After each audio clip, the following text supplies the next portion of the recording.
I address you today with a deep sense of concern over the evolving situation in Israel and Palestine. We are at a watershed moment. Israel's threat to annex parts of the occupied West Bank has alarmed Palestinians, many Israelis, and the broader international community. If implemented, annexation would constitute the most serious violation of international law, grievously harm the prospect of a two-state solution, and undercut the possibilities of a renewal of negotiations. I call on the Israeli government to abandon its annexation plans. The Palestinian leadership has reacted by considering itself absolved of all bilateral agreements with Israel and the United States. Increased economic fragility as a result of the COVID-19 pandemic, reduced donor support, and the recent Palestinian decision to stop accepting clearance revenues that Israel collects on behalf of the Palestinian Authority risk increasing the hardship of the Palestinian people. As I said in February, when I spoke before you and President Abbas in the Council, you have my full commitment to continue supporting Palestinians and Israelis to resolve the conflict and end the occupation in line with international law, relevant United Nations resolutions, and bilateral agreements. The goal is achieving the vision of two states, Israel and an independent, democratic, contiguous, sovereign and viable Palestinian state, living side by side in peace and security within secure and recognized borders based on the pre-1967 borders, with Jerusalem as the capital of both states. I will continue to consistently speak out against any unilateral steps that would undermine peace and the chances for resolving the Israeli-Palestinian conflict through meaningful negotiations. Such actions also further hamper efforts to advance regional peace and to maintain international peace and security. I urge Israeli and Palestinian leaders to commit to meaningful dialogue with the support of the international community. I encourage regional and international supporters of the two-state solution to help bring the parties back to a path towards a negotiated, peaceful settlement.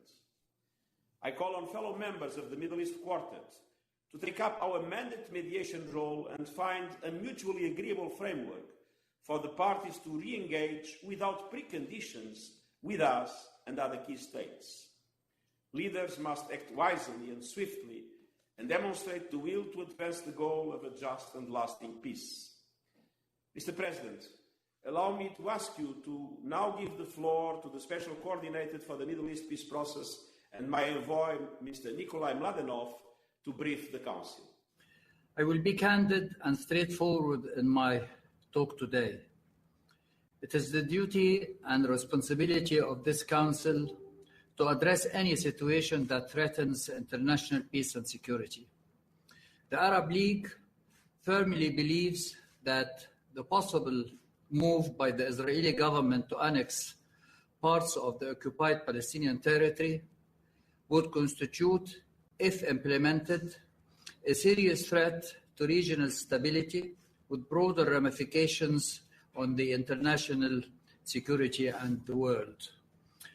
Since 1993, the Palestinians have wisely chosen the path of peace and coexistence. They signed interim agreements with Israel in the hope that this would pave the way for the establishment of an independent Palestinian state on the June 4, 1967 lines, with East Jerusalem as its capital. Yet, for 3 decades, real peace and the creation of an independent Palestinian state remained elusive. Israeli settlement activities expanded, and the logic of perpetual occupation and domination has entrenched. Negotiations stumbled, were suspended numerous times, and have led to nowhere. Despair is dominating the Palestinian mood and scene. Despite these setbacks, the two-state solution remains the only paradigm accepted by both parties and endorsed by the international community.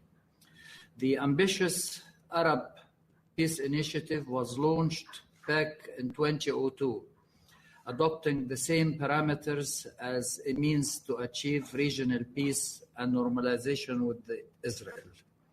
If implemented, Israeli annexation plans would not only be detrimental to the chances of peace today, but will destroy any prospects for peace in the future. Palestinians will totally lose faith in a negotiated settlement. I'm afraid Arabs too will lose interest in regional peace. A new dark reality will set in vis-à-vis this conflict and in the region at large. Israelis wrongly believe that the status quo is sustainable. Actually, it is not. If the two-state solution is removed from the table, a one-state reality will take its place, and this is going to create a whole different reality and dynamics. What is also at stake here is the effectiveness of your August Council. I hope you recognize the urgency of the matter and the gravity of Israeli policies. It is incumbent upon the Council to exert its influence on Israel so it refrains from any unilateral measures that will further inflame tensions and endanger stability and peace in the Middle East.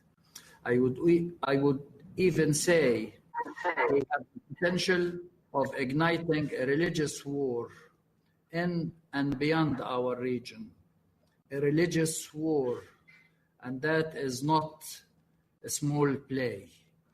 We should be united in our condemnation and rejection of this uncancelled, uncalled for provocation. And Israel must be made to recognize that its nefarious, self-centered plans will remain inadmissible and will never gain any international acceptance.